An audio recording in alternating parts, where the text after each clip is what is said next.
Eh, Assalamualaikum warahmatullahi wabarakatuh.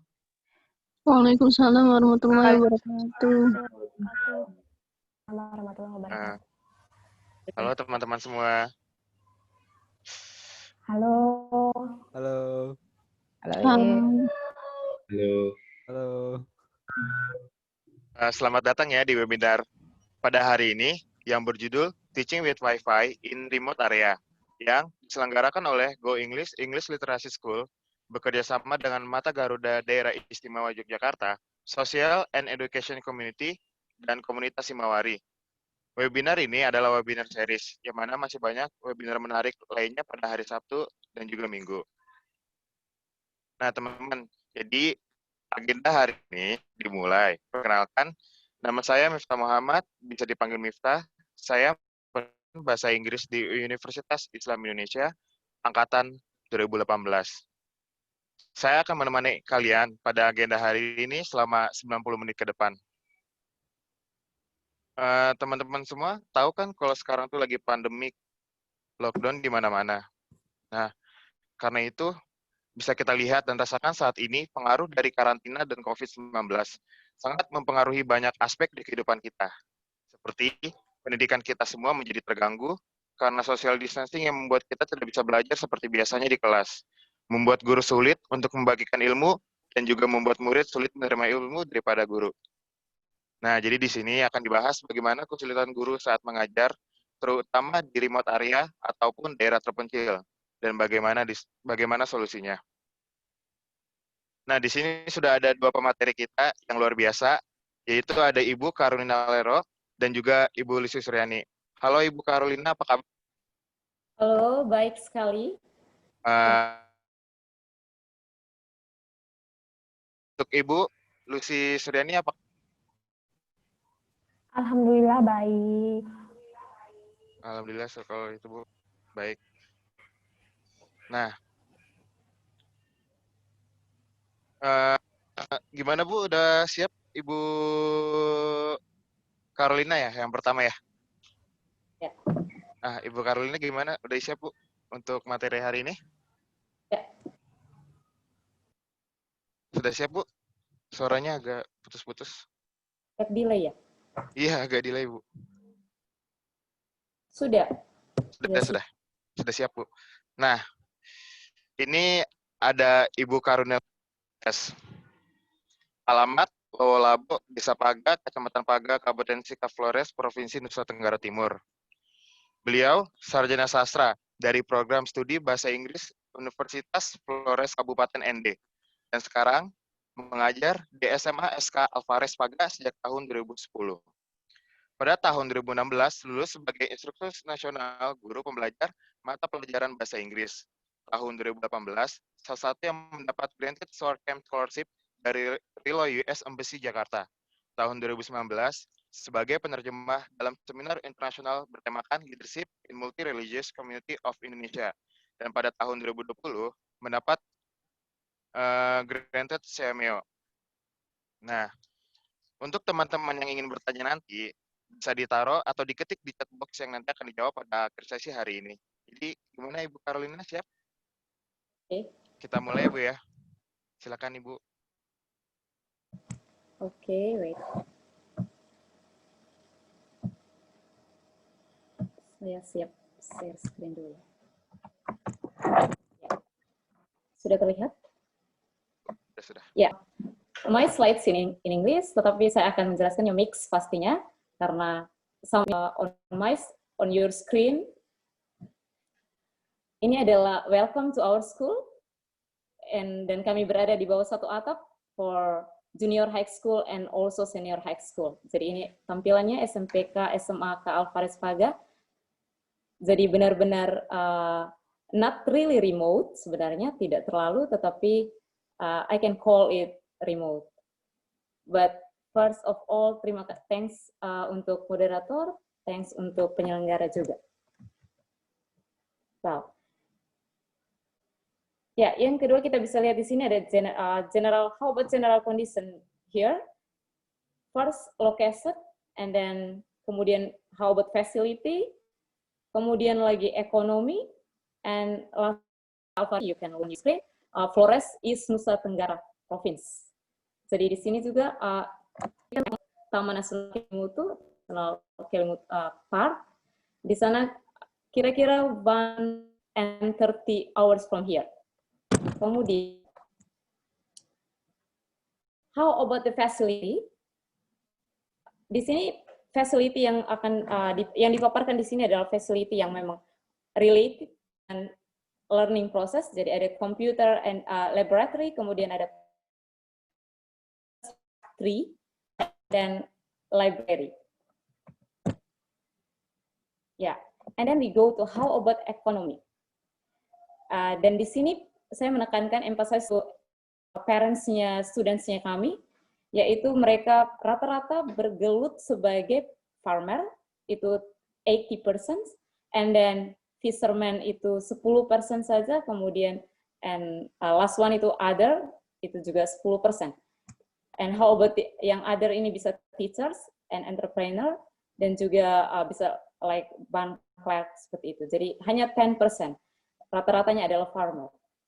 So you can imagine bagaimana struggle dari orang tua, dari peserta didiknya kami.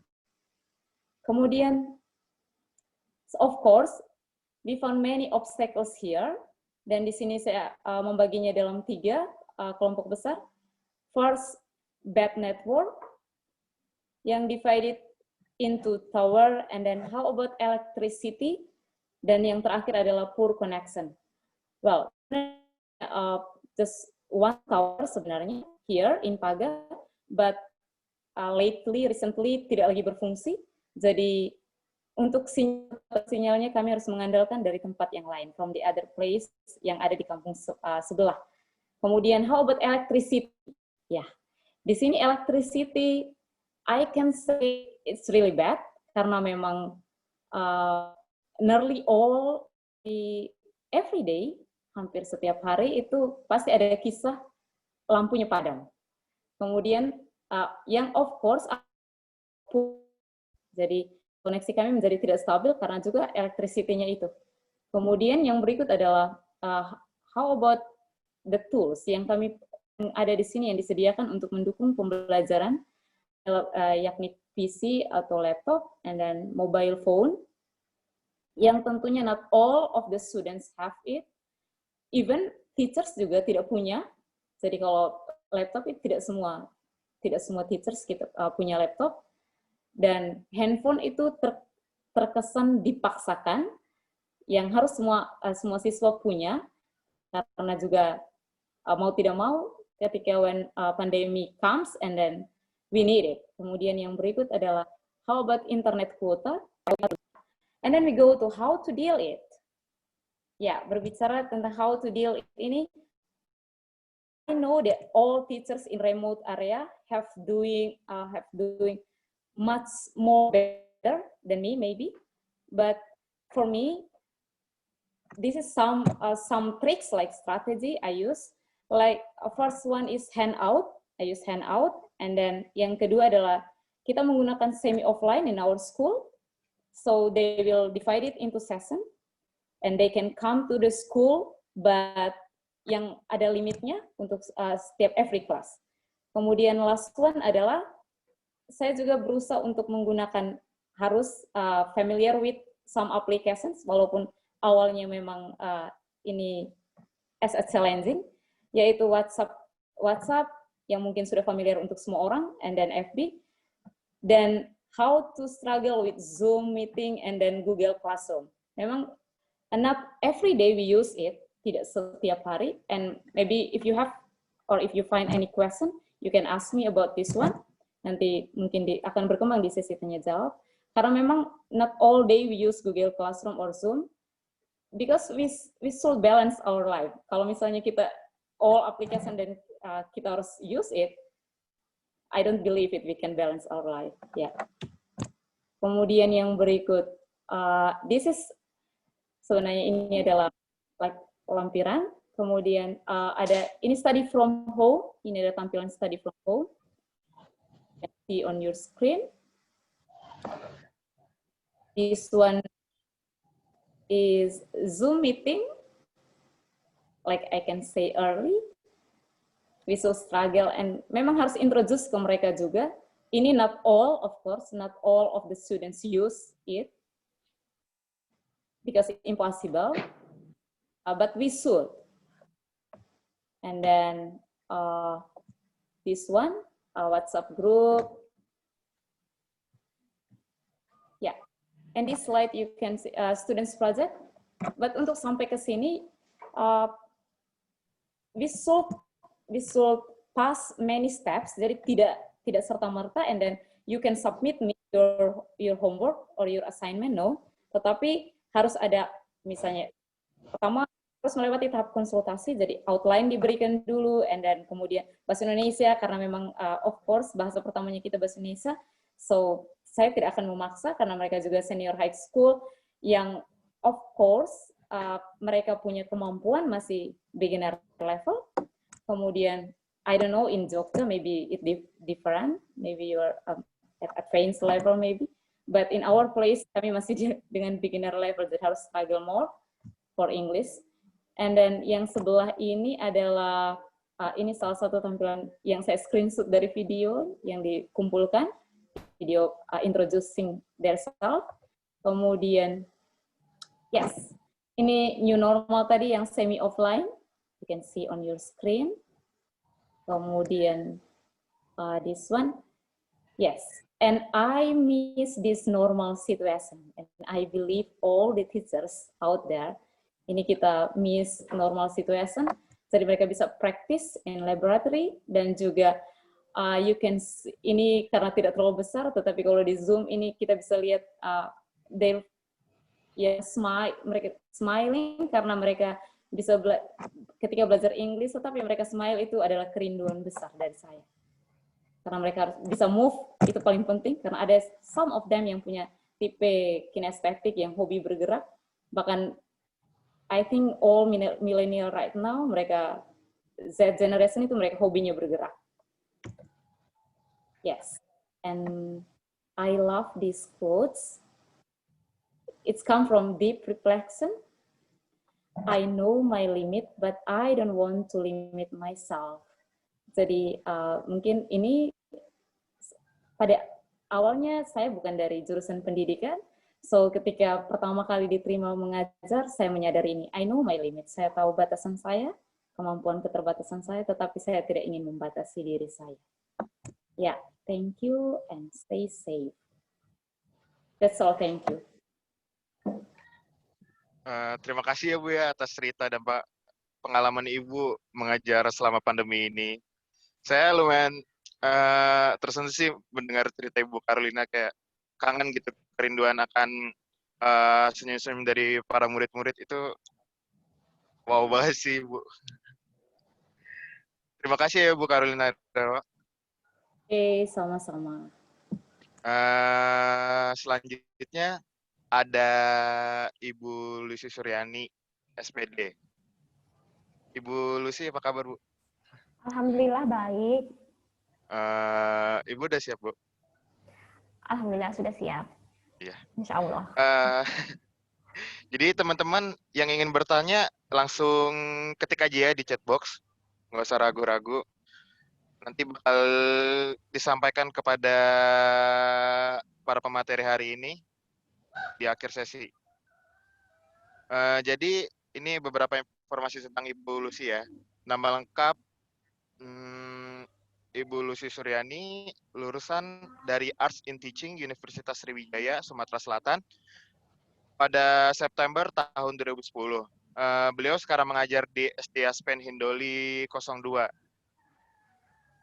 Menjadi Teacher of the Year pada tahun 2018 in HMDC Foundation.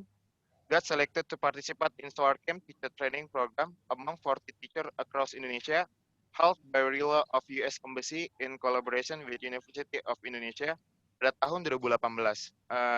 Dan selanjutnya menjuarai English Module Writing Competition held by the School Foundation, Hope for Bright Future Foundation, atau Yayasan Harapan Masa Depan Cerah pada tahun 2017. Nah, itu beberapa informasi singkat tentang Ibu Lucy. Untuk Ibu Lucy, waktu dan tempat kami persilahkan. Baik, terima kasih.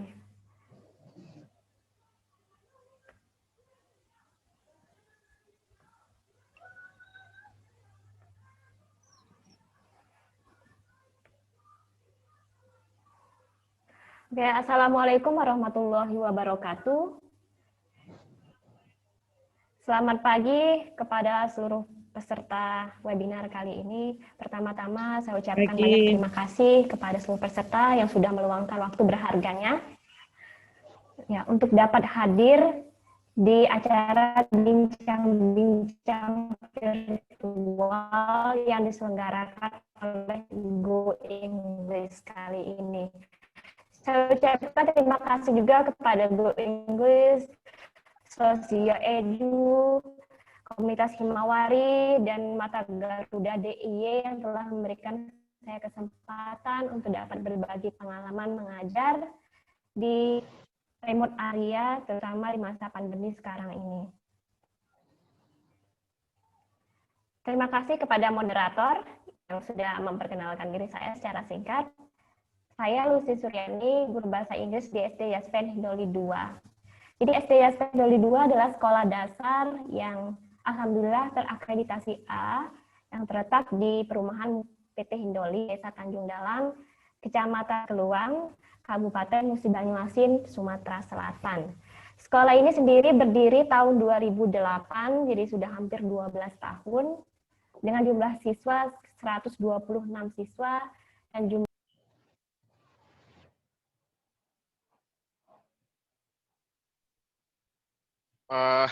Sepertinya koneksi bermasalah ya untuk dari Ibu Lucy Suryani. Ditunggu sebentar ya teman-teman.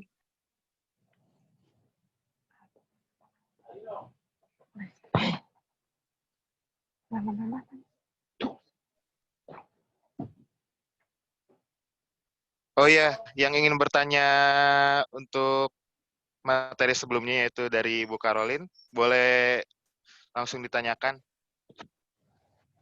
Bisa diketik di chat box atau open mic juga untuk bertanya, itu nggak apa-apa. Selagi menunggu Ibu Lucy kembali lagi ya.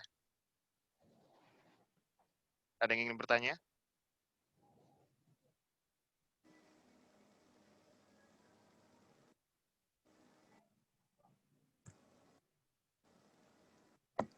Ada yang ingin bertanya? Belum ada. Oh, dari saya aja deh, Miss.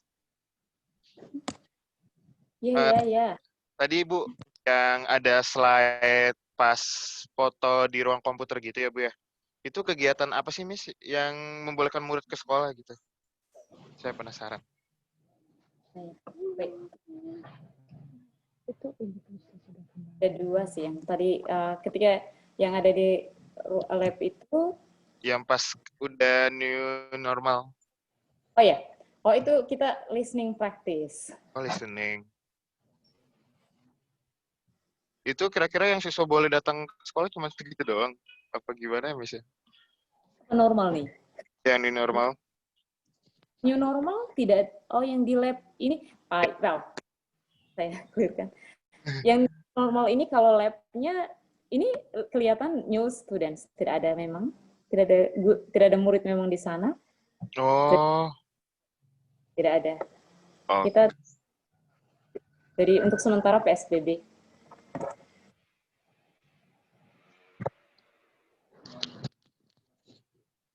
Terus itu yang handout itu maksudnya tadi gimana sih, Bu? Yang di slide berapa itu ya?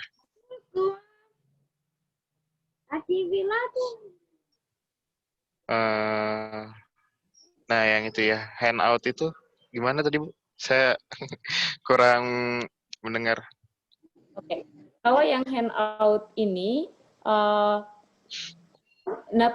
bukan hanya saya, tapi memang all the teachers here, kita diminta untuk membuat atau create kita punya handout yang tentunya juga tidak mungkin comes benar-benar pure dari kita, tidak, tetapi bisa juga yang dimodified, boleh mengambil dari beberapa sumber, tetapi juga sangat dibutuhkan yang kita adaptasi dengan kita punya, sesuai dengan konteks di sini. Jadi materinya kemudian lembaran pertama boleh tujuan pembelajaran dan juga KD, seperti itu. Kemudian di lembaran keduanya dan seterusnya itu materi, gambaran materi singkat.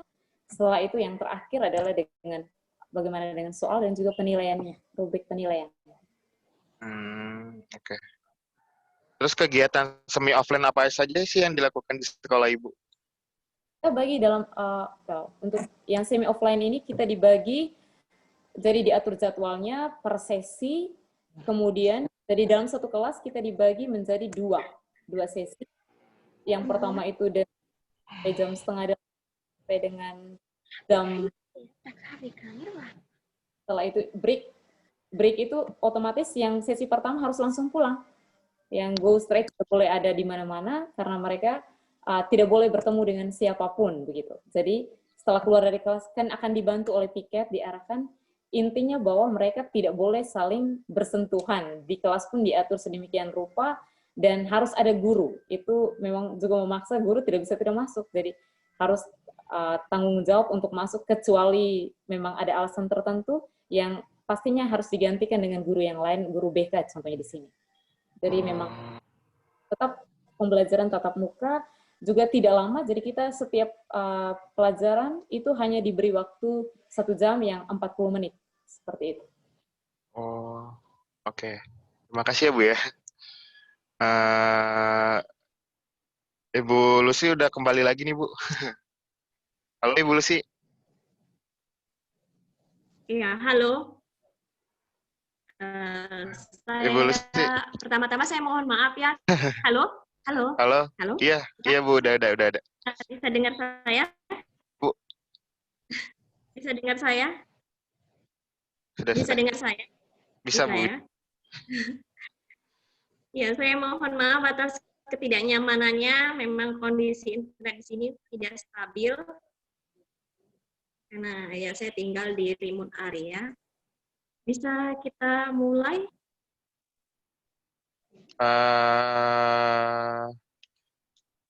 Nanti operatornya aja yang share screen-nya ya. Iya. Ibu Lucy nggak pakai open kamera juga nggak apa-apa, suara aja nggak apa-apa. Takutnya malah kayak tadi lagi. Oh, baik. Oke. Assalamualaikum warahmatullahi wabarakatuh. Waalaikumsalam warahmatullahi wabarakatuh. Selamat pagi. Pertama-tama saya mengucapkan terima kasih kepada seluruh peserta yang sudah meluangkan waktunya untuk dapat bergabung di acara bincang virtual kita kali ini. Saya juga minta maaf karena sempat terjadi koneksi internet yang tidak stabil. Saya ucapkan terima kasih kepada Go English School, Sosio Edu, Mata Garuda DIY, dan Komunitas Himawari yang telah memberikan saya kesempatan untuk berbagi pengalaman mengajar daring di remote. Terima kasih juga kepada moderator yang sudah memberikan perkenalan singkat tentang diri saya tadi. Saya Lucy Suryani, saya guru bahasa Inggris di SD Yaspen Hindoli 2, Musi Banyuasin. Sekolah ini terletak di perumahan PT Hindoli, Tanjung Dalam, Kecamatan Peluang, Kabupaten Musi Banyuasin. Sekolah SD Yaspen Hindoli 2 merupakan sekolah dasar yang terakreditasi A tahun 2019, dan sekolah ini berdiri tahun 2008, jadi sudah hampir 12 tahun. SD Yaspen Hindoli 2 merupakan sekolah yang disupervisi oleh Yayasan HMDC atau Harapan Masa Depan. Kami memiliki 126 siswa serta 11 guru termasuk kepala sekolah dan 1 tenaga medis. Siswa sendiri kebanyakan merupakan anak-anak karyawan PT Hindoli, dan sisanya adalah mereka yang tinggal di sekitar perumahan PT Hindoli. Meskipun baru berdiri tahun 2008, sekolah kami sudah cukup menorehkan banyak prestasi. Salah satunya yang baru-baru ini, yaitu sekolah kami memenangi lomba sekolah sehat tingkat Provinsi Sumatera Selatan, mendapatkan juara pertama, dan mewakili Sumatera Selatan ke lomba yang sama di tingkat nasional. Tahun ini harusnya penilaiannya bulan September kemarin, karena pandemi akhirnya diundur, saya batas waktu yang belum dilakukan. Dan untuk prestasi siswa sendiri cukup membanggakan meskipun kami tinggal di remote area dan dalam kondisi yang ya harus menghadapi pandemi. Siswa kami baru-baru ini bulan kemarin berhasil memenangkan juara 1 dalam lomba bercerita dengan tajuk Merdeka dari COVID-19 yang diselenggarakan oleh Radio Republik Indonesia dan mewakili Sumatera Selatan di ajang lomba yang sama di nasional. Dan di nasional, alhamdulillah, dia masuk 20 peserta. Seperti sudah saya sebutkan tadi, bahwa sekolah kami ini letaknya di perumahan, dan perumahan ini gurunya, guru dan semua siswa semua guru dan hampir semua siswa tinggal di perumahan ini sebenarnya. Dan sekitar 6 jam dari kota Palembang, ibu kota Provinsi Sumatera Selatan. Lumayan jauh dari kota Palembang. Kondisi geografis sendiri, sekolah kami atau lingkungan tempat tinggal kami, guru dan siswa ini berada di tengah-tengah perkebunan kelapa sawit. Jadi sangat jauh aksesnya dari dunia luar, terutama dari desa terdekat atau perkampungan terdekat. Dan akses jalan menuju ke sini masih berupa tanah merah. Jadi kalau misalnya hujan deras itu bisa becek dan licin sekali untuk sampai ke sini. Dan kondisi perekonomian orang tua siswa, kebanyakan orang tua siswa bekerja pada sektor non-formal, yaitu bekerja sebagai pemanen, buruh semprot, buruh pupuk, dan hanya 20%-nya saja bekerja pada sektor formal, misalnya staf pabrik, estate, ya, dan lain-lain. Dan saat ini perumahan kami sedang di lockdown. Tujuannya adalah untuk memutus rantai penyebaran virus corona sekaligus untuk melindungi jauhnya guru siswa dari COVID-19. Itu tujuannya. Next, selanjutnya.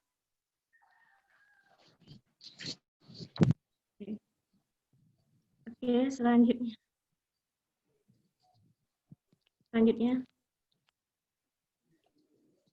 Nah, ini ya kondisi lockdown. Ini kondisi, tapi ini bukan gambar sebenarnya, ini gambarnya diambil dari Google saja. Tidak seperti ini kondisi. Tapi benar-benar kami tidak punya akses untuk keluar dari perumahan, dan orang yang di luar perumahan tidak punya akses untuk masuk ke dalam perumahan. Begitu. Jadi karena kondisi, kita tahu bahwa kasus COVID-19 di Indonesia masih sangat tinggi ya. Bahkan kurvanya belum menurun sama sekali hingga saat ini. Jadi pemerintah maupun yayasan menginstruksikan agar anak-anak belajar di rumah dan agar guru-guru mengajar dari rumah. Karena itu, mau tidak mau seluruh sekolah saat ini, hampir seluruh sekolah belajar secara online.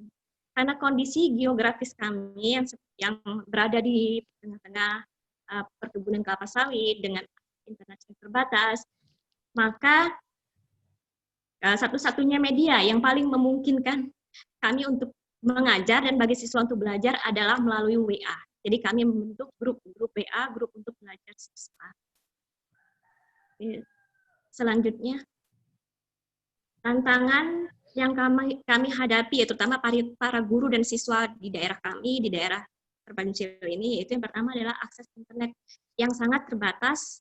Kalau di daerah Ibu Carolina tadi mungkin hanya akses internet yang tidak stabil, tapi kalau kami benar-benar tidak, sangat terbatas.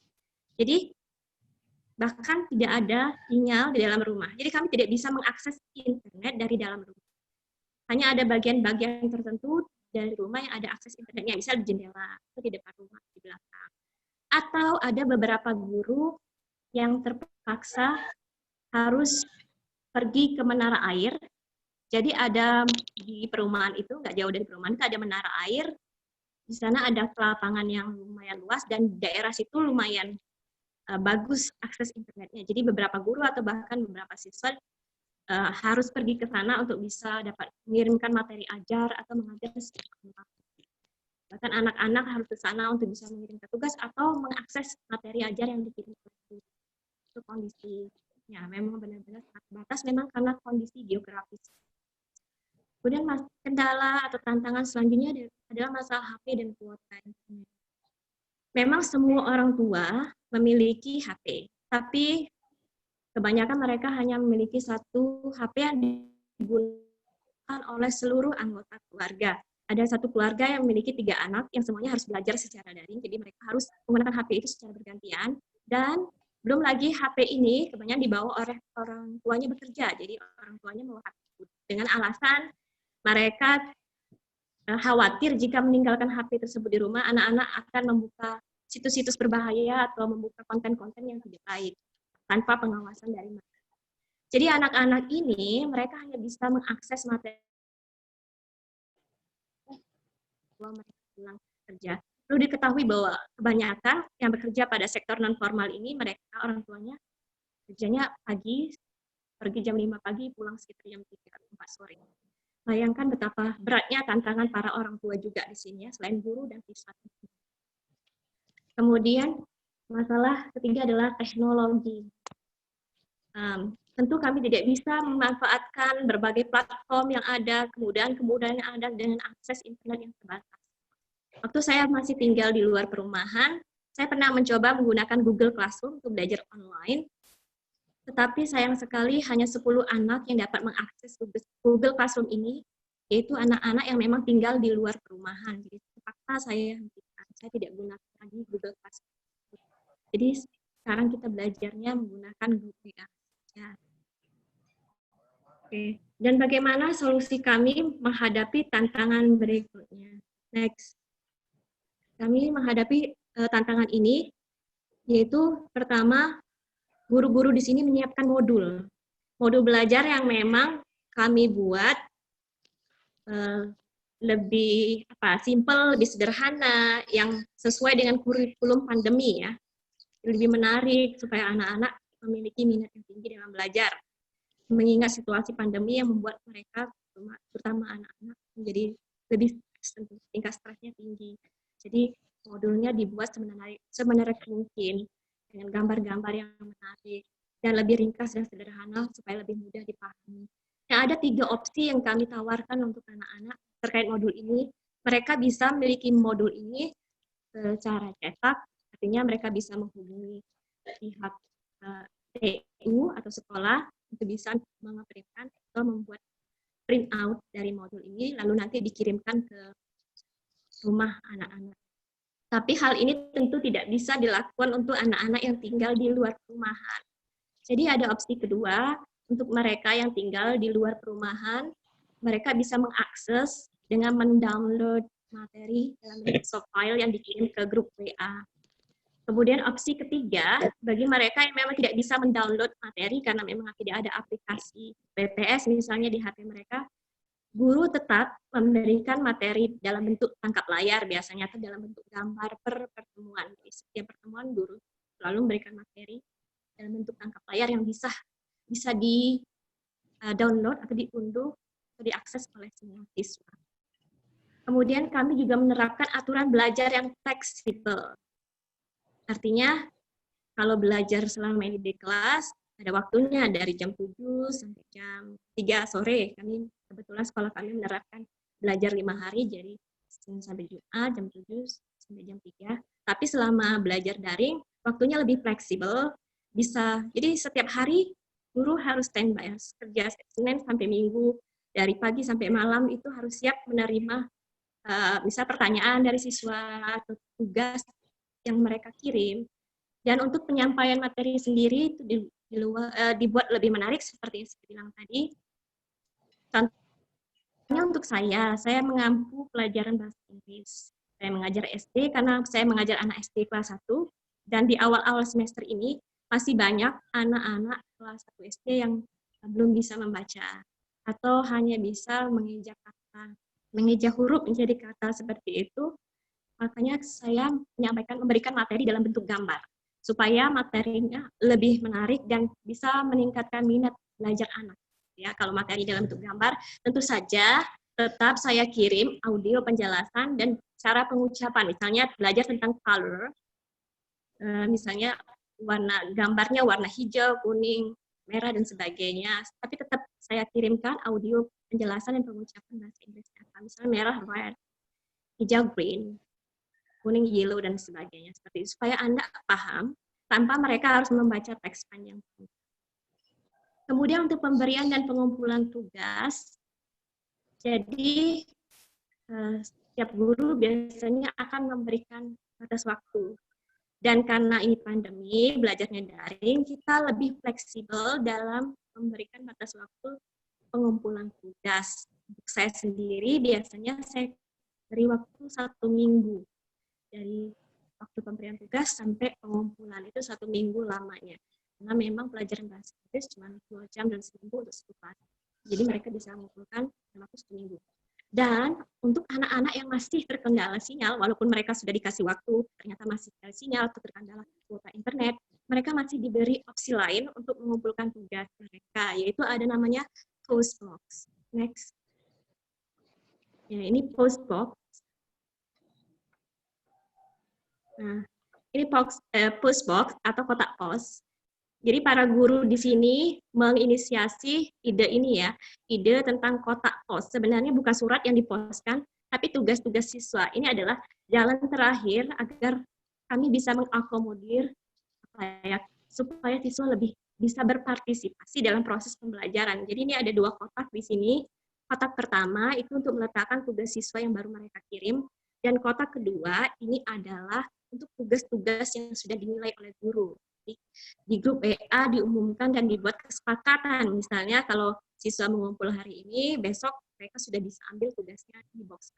Dan dalam proses pengumpulan tugas ini, tidak akan ada kontak langsung antara guru dan siswa. Jadi aman. Mereka tetap menjalani protokol kesehatan. Ada guru biasanya menyediakan air cuci tangan, sabun cuci tangan, agar tetap terjaga kesehatannya. Jadi tidak bertemu langsung antara guru dan siswa. Oke, jadi itu beberapa solusi yang ditawarkan para guru di sini dalam menghadapi tantangan, ya kesulitan tidak hanya oleh siswa, orang tua, tapi juga guru. Mengingat memang lokasi tempat tinggal kami berada jauh dari perkampungan lain atau desa, dengan kondisi akses internet yang sangat terbatas. Selanjutnya, next. Ini selanjutnya. Nah, ini adalah gambaran anak-anak belajar dari rumah ya. Ini gambar menara air.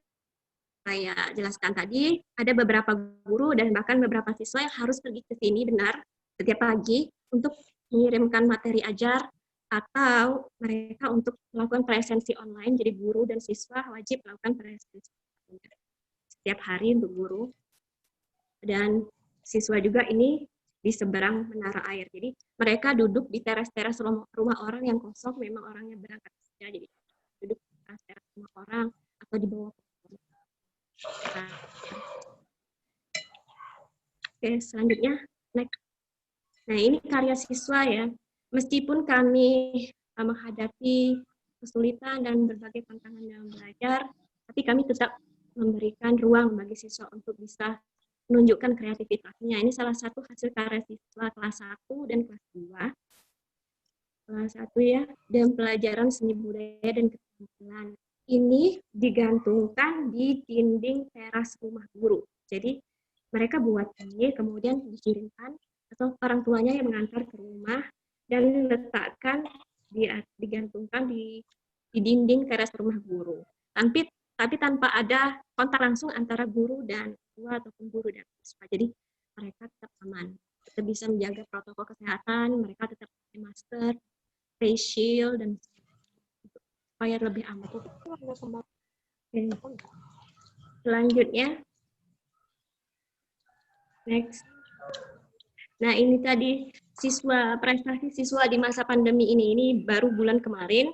Dia namanya Nadia Lamdista Putri, siswi kelas 5. Dia berhasil menjadi juara 1 dalam lomba bercerita dengan harapan merdeka dari COVID-19 yang diselenggarakan oleh Radio Republik Indonesia, yang memenangkan tingkat juara 1 di tingkat provinsi Sumatera Selatan dan mewakili Sumatera Selatan dalam ajang yang sama di tingkat nasional, dan alhamdulillah masuk 20 terbesar terbaik di nasional.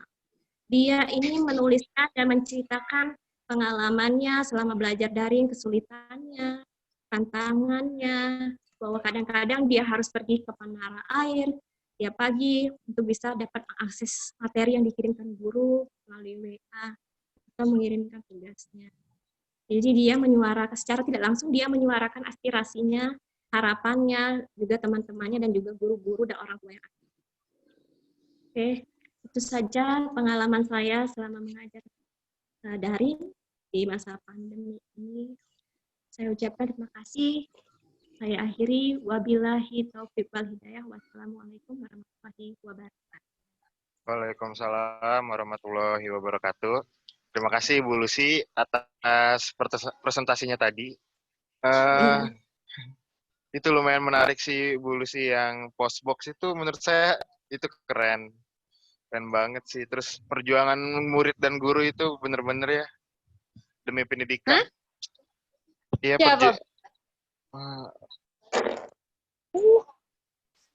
Iya. Itu perjuangan guru sama murid yang sampai ke tower air itu luar biasa sih Bu. Iya, memang banget. gitu. Iya, memang kondisinya seperti itu ya. Mau bagaimana lagi? Mau nggak mau daripada mengeluh. Ya, postbox itu sebenarnya adalah ide dari seluruh guru. Bukan ide murni saya pribadi, bukan. Itu adalah ide guru-guru di sini. Bagaimana caranya mereka mengatasi masalah-masalah yang ada. Terutama mensiasati anak-anak yang memang kesulitan ikut dalam proses pembelajaran daring ini.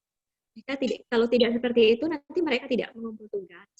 Jadi kami beri opsi yang terakhir itu postbox. Tidak ada nama khusus, saya namai postbox aja karena memang bentuknya kotak dan untuk mengeposkan sesuatu, walaupun yang dipost surat. Iya, terima kasih ya Ibu Lucy. Di sini ada dua pertanyaan. Yang pertama itu dari Saudara Mahran Maros untuk Miss Loren. Carolina Lero. Untuk Ibu di sini ditulisnya Loren, Miss. Di sini ada pertanyaannya, yaitu kita tahu sekarang anak-anak banyak menggunakan cara belajar kinetik.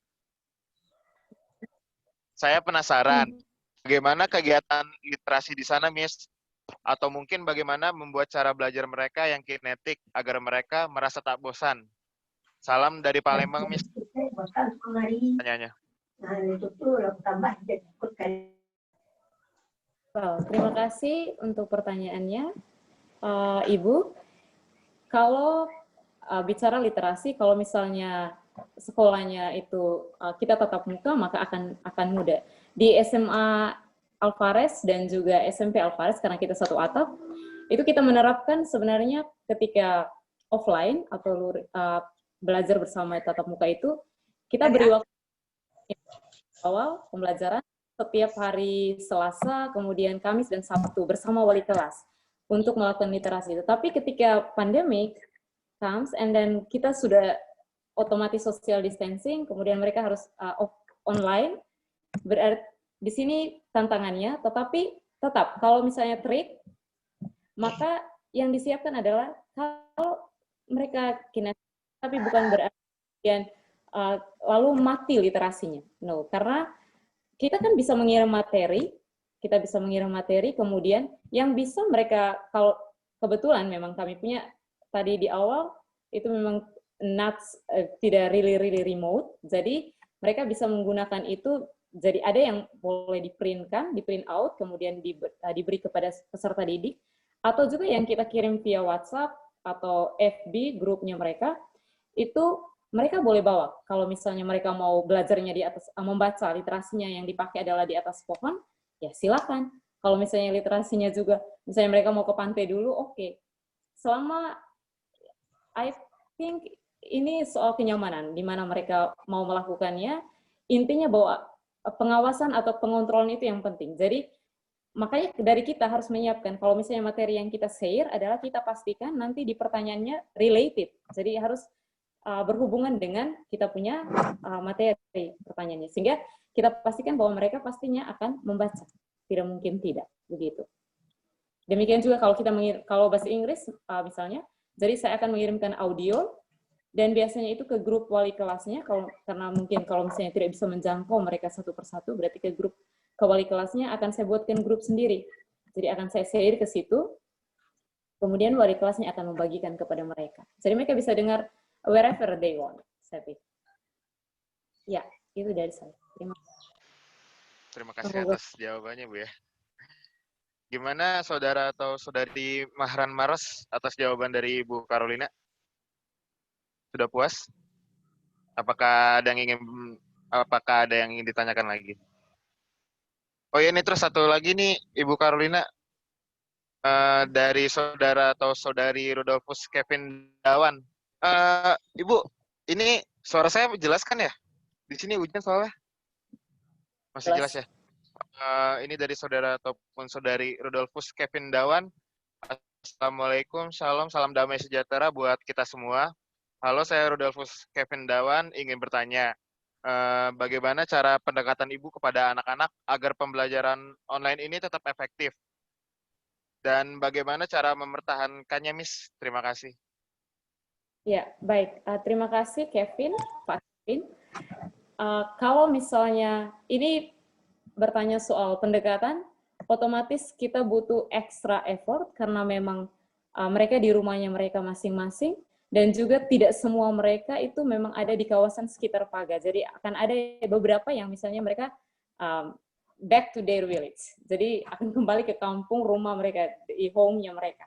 Maka kalau dari saya strateginya, dan saya pikir hampir semua Bapak Ibu guru di SMA Alvarez, SMP, bahkan itu kita pastinya punya aturan. Jadi ketika melakukan pembelajaran online, kita membentuk grup. Jadi kami disarankan untuk membuatkan grup WhatsApp atau grup FB yang bisa dijangkau, biasanya FB, karena bisa pakai mode gratis kan, biasanya mereka begitu. Jadi tetap kalau misalnya kita share materi, itu kita pastikan bahwa harus sudah ada rule sebelumnya. Jadi diatur, misalnya jam, kalau dari saya bahasa Inggris itu saya sudah menetapkan di awal bahwa jam, misalnya karena saya tadi sudah katakan bahwa untuk balance life, ini memang belajar online itu ekstra, harus butuh ekstra kerja dari kita, tetapi supaya balance, karena saya juga harus mothering my daughter, punya baby, and then saya juga harus not only harus pure ada di sekolah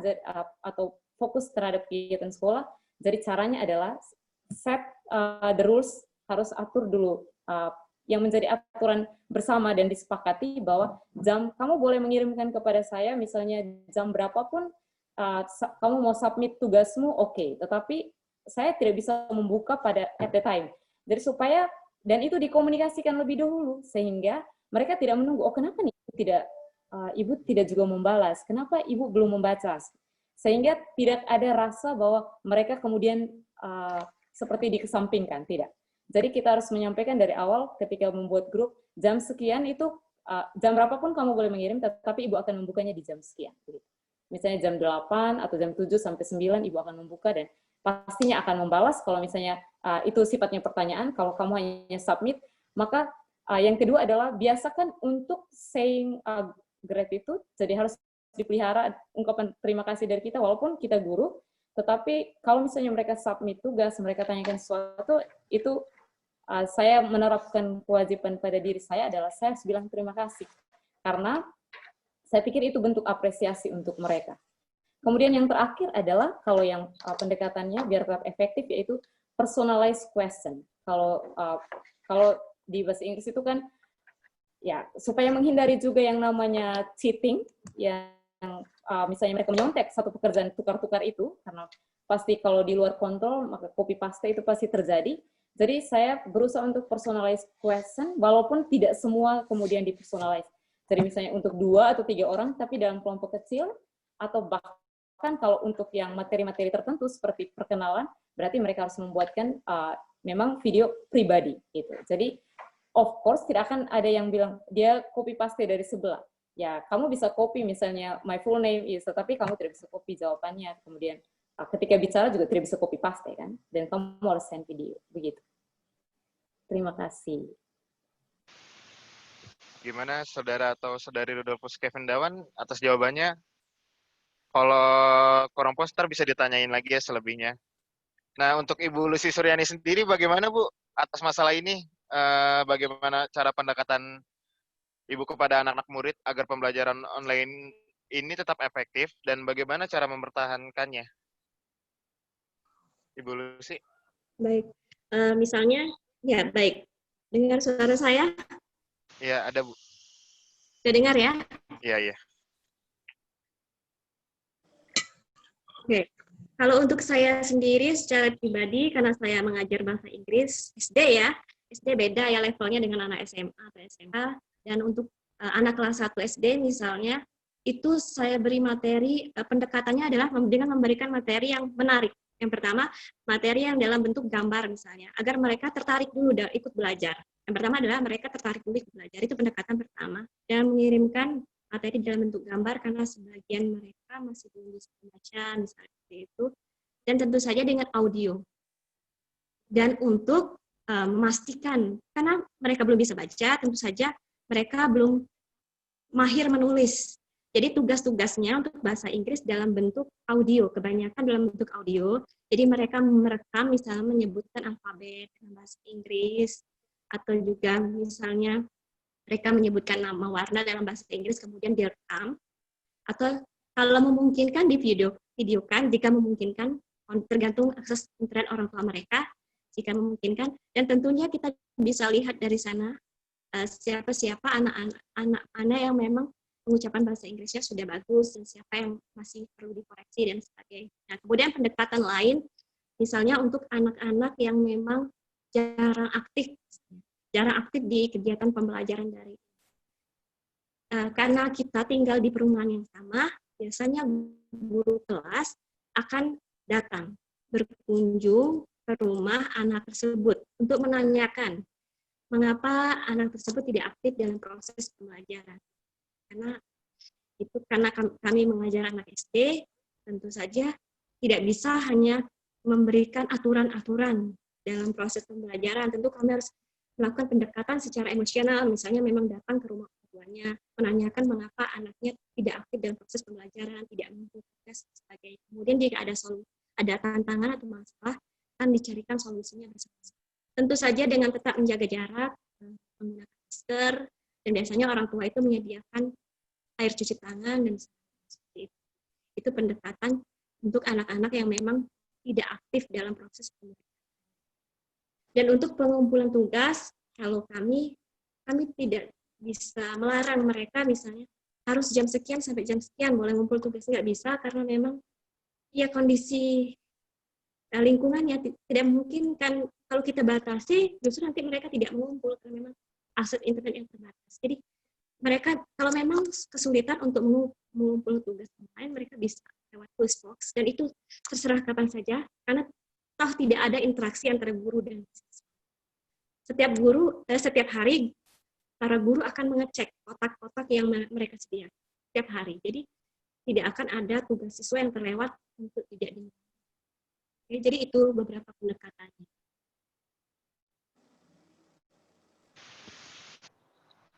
Terima kasih ya Ibu Lucy atas jawabannya.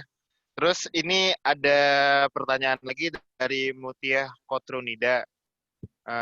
Salam, selamat pagi. Saya Mutia Kotrunida dari Universitas Islam Indonesia, jurusan Pendidikan Bahasa Inggris. Izin bertanya kepada kedua pembicara, bagaimana caranya membuat motivasi kepada siswa untuk tetap selalu semangat di masa seperti ini? Terima kasih. Ibu Lucy bisa bantu menjawab.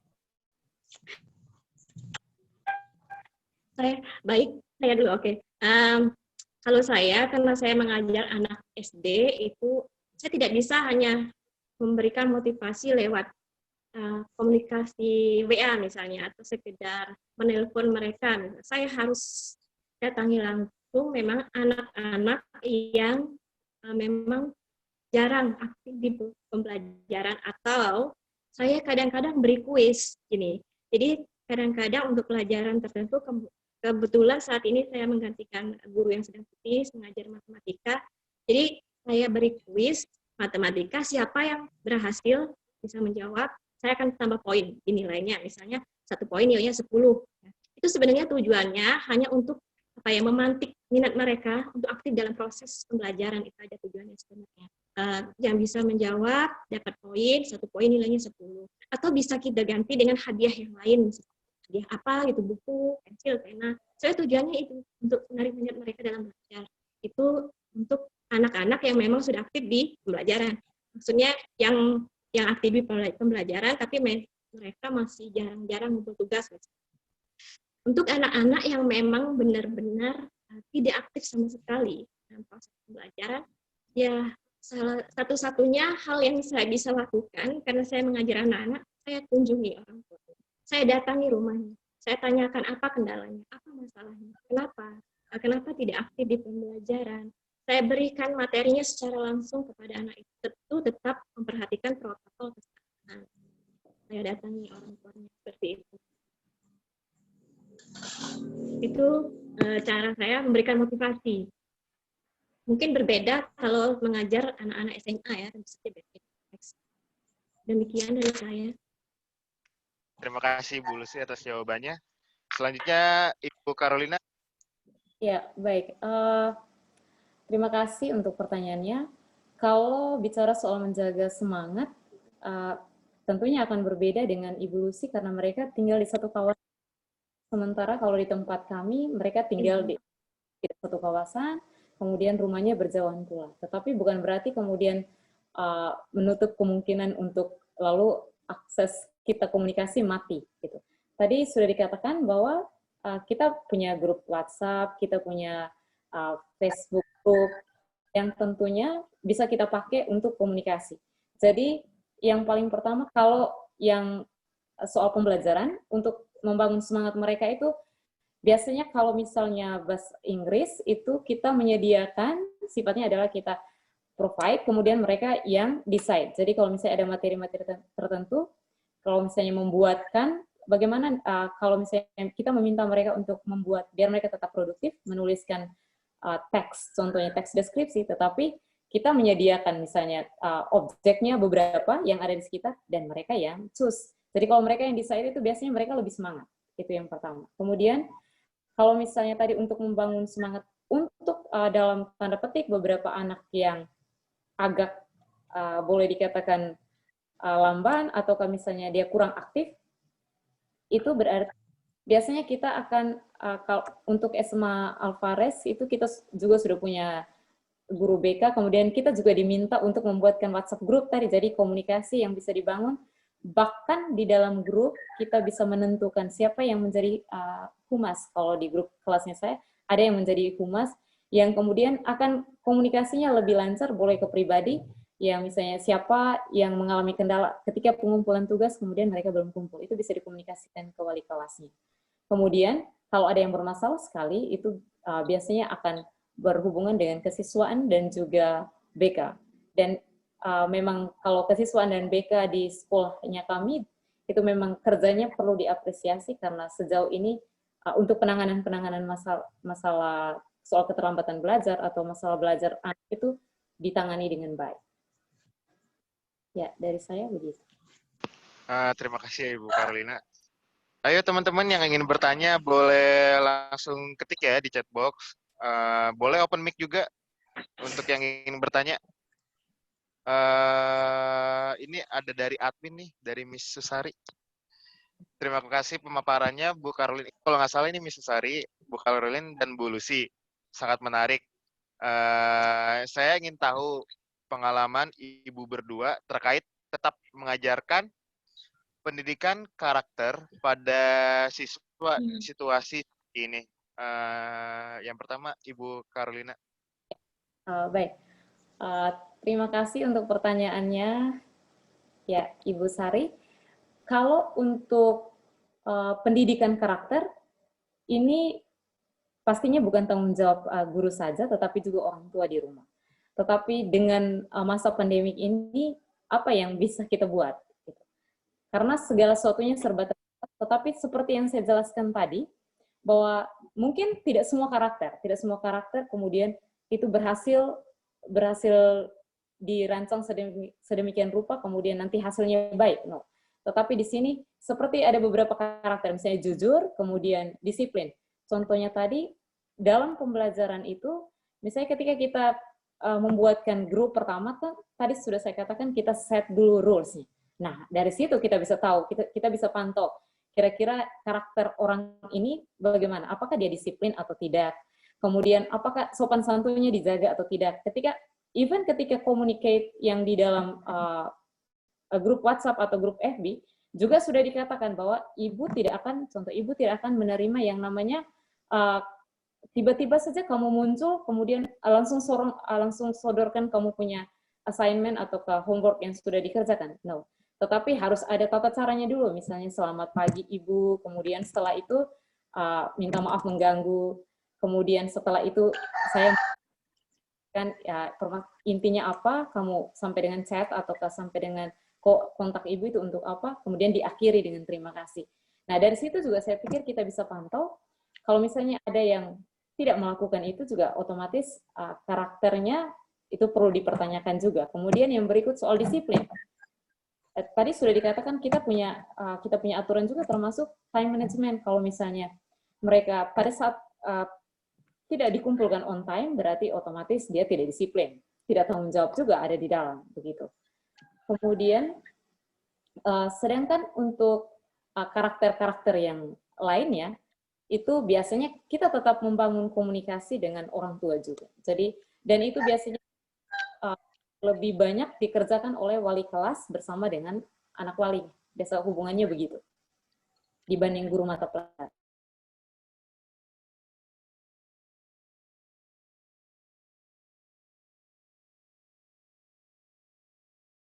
Nah, untuk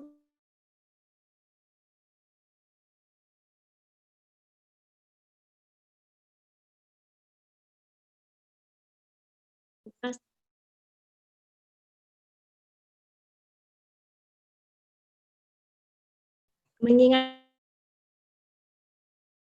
hal penggunaan budaya disiplin anak-anak. Kemudian kami juga mengajarkan budaya tanggung jawab terhadap anak-anak dengan mengumpulkan tugas secara sebisa mungkin secara on time, walaupun memang dalam kondisi yang akses internet yang sangat terbatas seperti yang saya bahas tadi. Jadi mereka harus bisa ngumpul tugas on time dengan cara, karena ini anak-anak, jadi kita ada harus semacam apa ya, untuk menyemangati mereka itu, misalnya anak-anak yang berhasil ngumpul tugas dalam 1 hari, nilainya tentu berbeda dengan anak yang ngumpul tugas lebih dari seminggu. Kalau yang mengumpul tugas lebih dari seminggu dengan alasan yang maksudnya tidak ada, kami kan sudah menyediakan kotak pos itu. Jadi mereka tidak mengumpulkan soal dalam waktu seminggu, nilainya tentu dikurangi. Nah, ini adalah semacam usaha kami untuk bisa mendidik anak-anak untuk lebih bertanggung jawab dalam melaksanakan atau mengerjakan tugasnya. Itu dari segi tanggung jawab. Dan untuk dari segi keseharian misalnya, jadi untuk pelajaran agama misalnya, anak-anak itu biasanya akan melaporkan, karena mayoritas muslim, ada pelajaran agama Islam, jadi biasanya mereka akan melaporkan mereka sholat duha atau tidak. Mereka buat laporan di buku, mereka tulis di buku, dan mereka akan kumpulkan di guru agama. Itu juga salah satu upaya untuk membentuk karakter anak-anak untuk taat beribadah dalam hal-hal spiritual. Itu salah satu contohnya. Kemudian sholat 5 waktunya bagaimana. Itu dibuat dalam bentuk catatan dan nantinya akan dikumpul ke guru. Mengajinya gimana. Begitupun untuk anak-anak yang non-muslim, mereka membuat laporan itu dan diserahkan ke guru Nasrani, guru agama Kristen. Seperti itu salah satu upayanya. Kemudian juga menjalin kerjasama dengan orang tua, yang pasti ya. Karena seperti Ibu Carolina bilang bahwa karena pandemi, karena kita belajar dari rumah, otomatis tanggung jawab mendidik dari dalam hal karakter tentu saja menjadi tanggung jawab orang tua juga, tidak hanya guru, tapi juga orang tua. Jadi harus ada kerjasama, harus ada komunikasi 3 arah, orang tua, guru, dan siswa. Ya, seperti itu solusinya dari kami. Terima kasih Ibu Lucy ya atas jawabannya. Baik. Ada yang ingin bertanya lagi? Bisa di chat box atau enggak? Open mic juga nggak apa-apa. Halo. Iya, silakan. Sebelumnya, makasih. Assalamualaikum warahmatullahi wabarakatuh. Waalaikumsalam warahmatullahi wabarakatuh. Perkenalkan, nama saya Puji Rahayu dari Universitas Islam Indonesia. Dengar nggak suara saya ya? Dengar. Dengar. Iya. Jadi saya cukup menarik sih dari dua pembicara tadi. Jadi saya mau tanya pertama dari Ibu Lucy. Ibu kan mengajar di SD. Yang mau saya tanyakan, apakah di sekolah SD Ibu tersebut masih menggunakan kurikulum 2013 atau 2006? Karena dari kayak tempat saya di Riau, di kampung saya, itu kalau SD negeri bahasa Inggris tidak ada, Bu. Tapi kalau misalnya swasta kayak MTS atau segala macam, bahasa Inggris memang ada. Nah, saya ingin penasaran saja sih, apakah di SD tempat Ibu tersebut kurikulumnya masih 2013 atau 2006. Nah, pertanyaan yang kedua, untuk Ibu Lucy, tempat, kan ada tadi tuh postbox ya Bu, untuk tempat letak penugasan gitu. Nah, saya tadi masih belum mendengar atau gimana, tempat box tadi tuh apakah di sekolah atau di rumah guru tersebut. Terus untuk Karina, ya kan, Bu Carolina, maaf Bu. Bu Carolina, tadi saya melihat di slide Ibu yang ada bagian SFH kalau nggak salah ya Bu. Maaf kalau salah nih. Yang student from home ya Bu? Iya. Study from home. Ya, study from home. Ya betul. Nah, di situ saya ingin bertanya, apakah kayak gurunya itu datang belajarnya itu di rumah mendatangi siswa atau bagaimana ya Bu? Terima kasih, itu saja pertanyaan dari saya. Assalamualaikum warahmatullahi wabarakatuh. Waalaikumsalam warahmatullahi wabarakatuh. Silakan Ibu Lucy, Ibu Carolina yang ingin menjawab pertama kali. Baik. Moderatornya yang menduga. Baik, siapa? Bu Carolina atau saya? Silakan. Untuk SD Yasmin Hidoli 2 itu merupakan sekolah swasta. Ya, kami memang sudah menerapkan kurikulum 2013 sebenarnya, tapi karena kami sekolah swasta dan perlu diinformasikan bahwa sekolah kami itu sering menerima kunjungan tamu asing dari luar negeri, karena itu ada mata MULOK namanya, muatan lokal pelajaran bahasa Inggris. Ya. Itu adalah kebijakan yayasan, sebenarnya memang tidak ada dalam kurikulum 2013. Tapi kan sekolah kami swasta, jadi kami memang memfasilitasi siswa untuk dapat belajar bahasa Inggris di SD Yasmin Musri 2 Kabupaten Musi Banyuasin. Dan untuk postbox itu ada di setiap rumah guru. Jadi setiap rumah guru menyediakan postbox. Diletakkan di dinding untuk mengepuskan tugas-tugas siswa, untuk meletakkan tugas-tugas siswa baik yang sudah dinilai maupun yang belum dinilai. Jadi ada 2 kotak. Di depan rumah guru pasti akan ada 2 kotak pos itu untuk siswa dapat mengumpulkan tugas mereka secara offline. Ya, jadi di depan rumah guru, bukan di sekolah. Demikian dari saya. Silakan Ibu Carolina. Baik, kalau pertanyaannya soal kurikulum 2013 apa 2006, itu karena SMA, saya pikir akan berbeda dengan Ibu.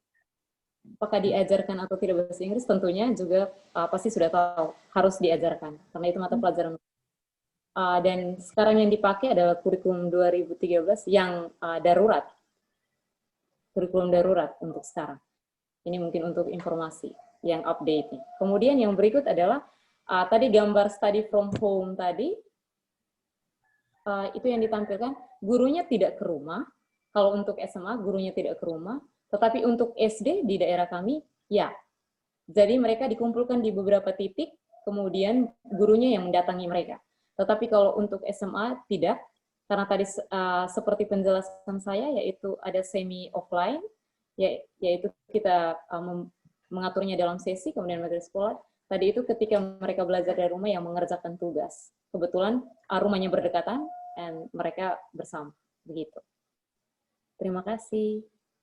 Terima kasih Bu Carolina sama Ibu Lucy atas jawabannya. Gimana tadi Mbak Puji Rahayu atas jawabannya? Apakah ada yang ingin ditanyakan lagi? Sudah cukup. Terima kasih Sudah cukup. kepada Bu Carolina dan Bu Lucy. Ya, sama-sama. Terima kasih. Terima kasih Puji Rahayu atas pertanyaannya. Nah, ini selanjutnya ada dari saudara ataupun saudari Junita Lopez Ribeiro. Terima kasih untuk pemaparannya Bu Caroline dan Ibu Lucy. Saya ingin bertanya mengenai kotak pos tadi. Maaf karena saya terlambat bergabung. Kotak pos tersebut apakah dibuat per kelas atau satu untuk semua kelas? Terus kemudian tugas guru mengontrol kotak pos itu setiap hari atau ditentukan waktunya? Dan apakah kotak pos disimpan di sekolah? Silakan Ibu Lucy Suradi jawabannya. Oke, baik. Kotak pos tersebut memang setiap guru menyediakan. Jadi setiap guru mapel maupun guru kelas mereka akan menyediakan kotak pos itu di depan rumah mereka. Dan tidak karena ini kita berpatokan pada pandemi. Jadi ide itu muncul pada saat pandemi ini. Jadi tidak disimpan di sekolahan. Kemudian setiap guru harus menyediakan kotak. Tidak harus, sebenarnya ini ide dari guru-guru sendiri, menyediakan kotak pos itu untuk memudahkan siswa yang tidak bisa mengakses internet untuk mengumpulkan data. Jadi intinya sebenarnya ini untuk siswa-siswa yang memang tidak bisa mengumpulkan pengirim tugas secara online. Jadi setiap guru mapel juga menyediakan di setiap kelas biasanya 1 atau 2 kotak pos untuk setiap kelas biasanya. Jadi tapi karena saya bidang studi, saya guru mapel, saya mengajar 6 kelas, kalau saya sediakan 6 kotak, 12 kotak, itu terlalu banyak. Jadi tetap saya menyediakan 2 kotak saja. Karena pelajaran saya sekali lagi itu cuma seminggu sekali ya. Pelajaran bahasa Inggris kan setiap kelas cuma seminggu sekali. Jadi kita atur waktunya saja. Kami sepakati waktunya saja. Misalnya mereka kumpul hari ini, berarti besok harus sudah selesai saya koreksi. Jadi mereka sudah bisa ambil. Dan setiap sudah saya nilai, mereka harus langsung ambil. Jadi kotaknya nggak penuh setiap hari. Ya, jadi hanya ada 2 kotak untuk setiap guru di depan rumahnya. Ya, begitu dari saya. Terima kasih. Ya. Terima kasih Bu Lucy atas jawabannya. Ya. Ibu Lopez ini kebetulan juga asal sekolahnya sama nih, satu atap bersama saya. Hanya ya. Baik. Kalau pertanyaan soal postbox mungkin saya jawab. Pada dasar saya yang namanya kita teacher dan kita mesti provide menu mereka yang akan terus. Jadi mereka akan tetap sampai banyak cara tetapi kemudian tidak dimanfaatkan dengan baik. Seperti misalnya Google Class misalnya hanya 10 yang masuk, lalu how about the others begitu kan. Jadi yang kita kemudian bermanfaat dengan itu akan dipakai. Kemudian saya pikir kalau cerita post saya pikir sama dengan di tempatnya kami yang dijalankan guru-guru SMP karena mereka memang tidak tatap muka di kelas. Jadi itu, tetapi ini bukan dalam box, tetapi mereka lebih ke post table karena diserahkan langsung di meja begitu. Dan mereka melakukannya. Jadi saya yakin sekali ada banyak guru yang di remote area sudah melakukan banyak effort dan itu harus diapresiasi. Terima kasih. Terima kasih Ibu Carolina ya. Oh iya, teman-teman yang ingin mengisi form untuk sertifikat, linknya udah saya bagi ya di chat box. Jadi teman-teman semua, terima kasih, ini udah ditutup ya Q&A-nya. Jadi saya menarik kesimpulan dari webinar pada hari ini. Kesimpulan yang saya dapat pada hari ini adalah bahwa ada 4 faktor yang mempengaruhi kegiatan mengajar di remote area saat ini, yaitu perekonomian, seperti yang tadi sudah dijelaskan oleh kedua pemateri kita ini, itu banyak ada orang tua yang hanya di satu keluarga itu hanya punya HP 1. Dan masalah kuota dan itu parah banget. Apa kayak luar biasa banget gitu loh perjuangannya dari guru-guru di sana, murid-murid di sana yang jauh dari kata kota. Terus yang kedua itu letak geografis atau daerah di mana sekolah berada. Kayak yang tadi tuh ada dari Ibu Lucy Suryani, itu sampai berjuang sampai ke tower air untuk dapat sinyal. Itu luar biasa banget perjuangannya. Terus pada kumpul-kumpul di situ guru segala macam untuk dapat sinyal. Terus yang selanjutnya yaitu fasilitas yang dimiliki guru, murid, dan juga sekolah. Itu kayak HP, laptop, terus kayak yang fasilitas itu lumayan lumayan manjur lumayan bagus untuk keadaan saat ini dan di remote area juga. Dan juga ada beberapa masalah yang harus dilewati, yaitu teknologi, terus kuota atau paket data, kemampuan ekonomi, dan juga sinyal itu adalah yang mempengaruhi kegiatan belajar mengajar pada remote area. Walaupun dalam masa pandemik saat ini masih banyak siswa yang tetap berjuang untuk mendapatkan prestasi. Tadi ya seperti yang sudah kita lihat tadi itu ada siswa berprestasi yang baru-baru minggu kemarin yang dari Bu Lucy itu. Terus ada juga cara bagaimana guru bisa menyampaikan materi dan membagikan tugas untuk murid.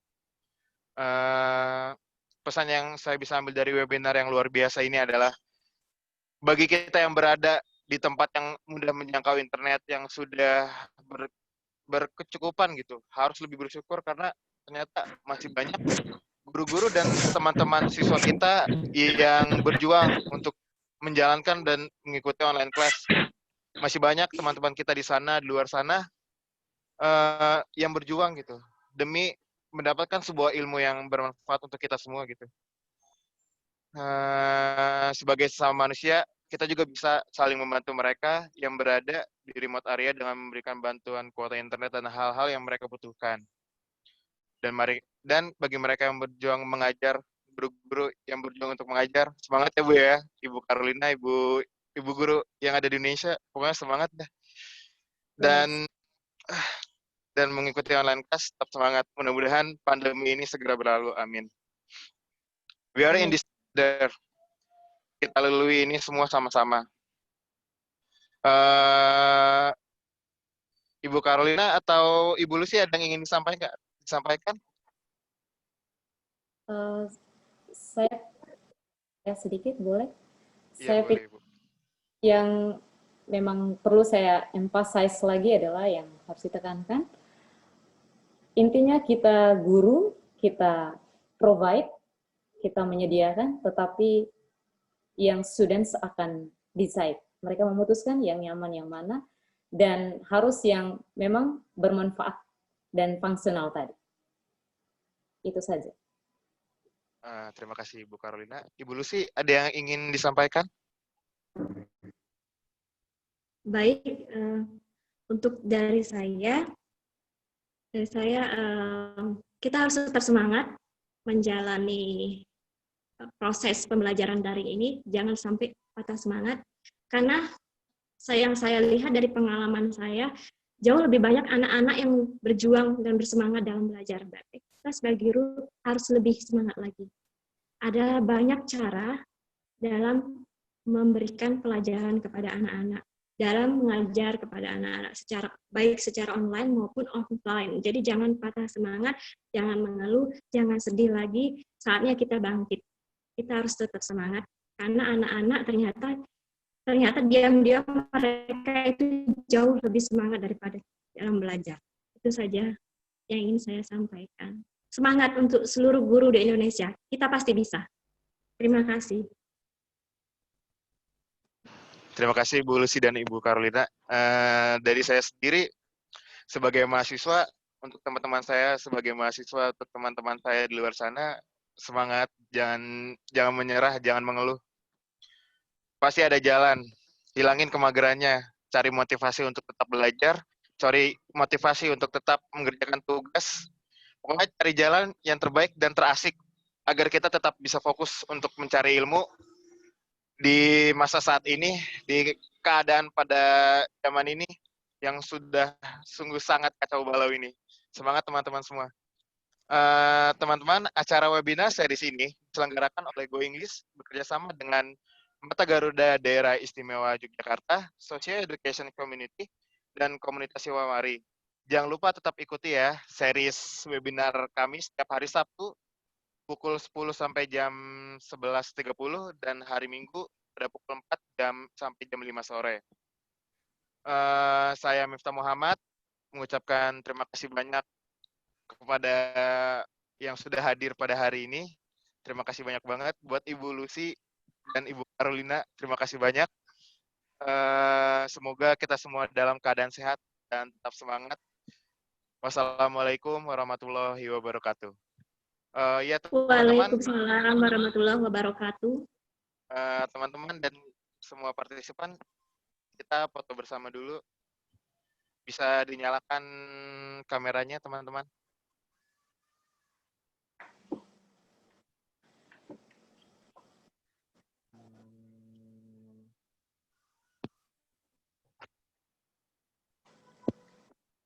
Ibu admin.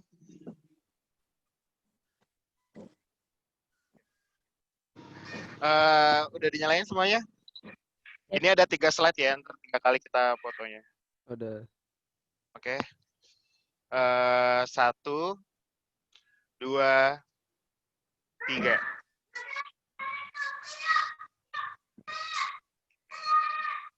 Selanjutnya, ya slide kedua. 1, 2, 3.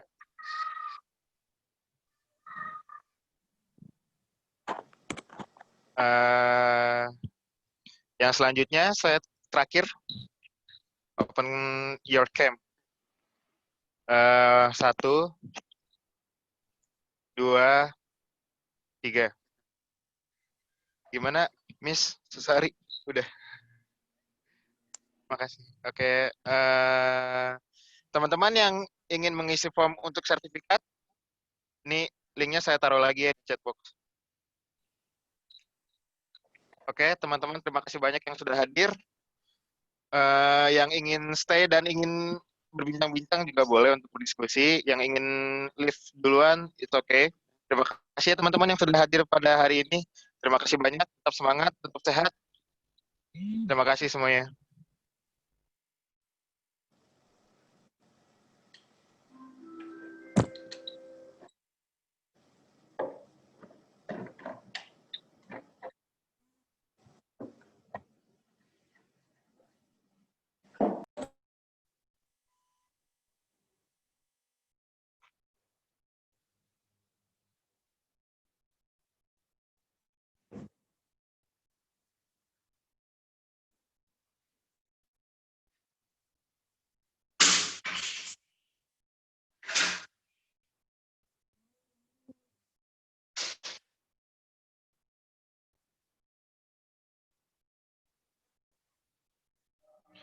Bu Lucy. Iya. Ibu Carolina masih ada? Saya duluan ya, Bu ya. Oh, saya live juga lah. Terima kasih ya Ibu Lucy ya. Ya, terima kasih banyak. Ibu Carolina juga terima kasih banyak. Teman-teman yang masih ada di sini terima kasih banyak. Miss Susari, terima kasih banyak, Miss. Itu ntar aja di chat.